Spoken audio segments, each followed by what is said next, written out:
चिन्ह उमटतात आणि मागावरून येणाऱ्या सगळ्या भक्त मंडळींना कळतं, अरे हे जरी बाळ दिसत असलं तरी हा बाळ नाही, हा आपला परमात्मा आहे. मागाहून येणाऱ्या भक्त मंडळीला आपण परमात्मा असल्याची जाणीव करून देण्याकरता उजवा तळपाय, डावा गुडघा जमिनीला, महाराज दोन कारण.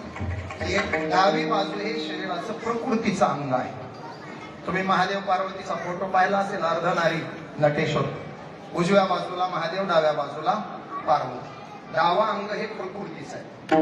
भूमी ही 8 प्रकृतीतली क्रमांक 1 ची प्रकृती आहे. भूमी आपो नलो वायू खम मनो बुद्धिरेवच अहंकारम इति यम्मे भिन्ना प्रकृती अष्टधा. प्रकृतीची बाजू प्रकृतीच्या अंगाला झुकलेलीच असावी म्हणून डाव्या गुडघ्याने रांग. एक दुसरं कारण, डावा गुडघा जमिनीला